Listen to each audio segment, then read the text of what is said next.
lekin bank rahbari, Hayrabank rahbari Shavkat Jasur muhtaram boshimiz topshiriqlari bor. Har bitta bank tijorat bank rahbari o'sha tumandagi mijozlar, fuqarolarning muammolarini tinglab, ularni joyida hal qilish, ularni o'sha muammolarning yechimini qilish, amaliy yordam ko'rsatish bo'yicha topshiriq berilgan.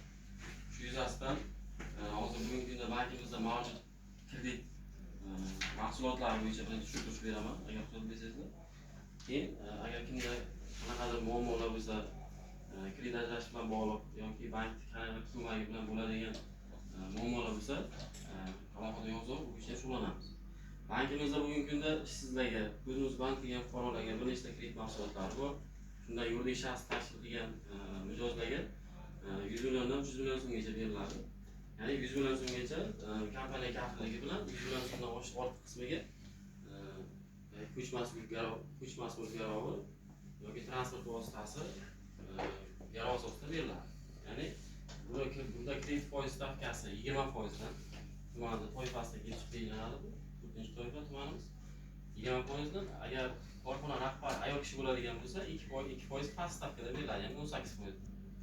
Bundan tashqari o'zimiz bank qilgan, bizda Agrobankda 6 ta mahallasi bor. 6 ta mahallaga biriktirilgan fuqarolarga o'zimiz bank degan fuqarolarga, ya'ni mahalla loyihasi degan kreditimiz bor. Unda 50 million so'mgacha beriladi. Ya'ni bunda ham kredit foiz stavkasi 25%, xotin-qizlarga 2% past nimalar beriladi, 23%. Bundan tashqari biznesga birinchi qadam deganimiz kreditimiz bor, 5,5 million so'mgacha. Biznesga ko'mak degan kreditimiz bor, 17 million so'mgacha. Shu barcha kreditlarni biz ana shu o'zimizga bankka biriktirganmiz.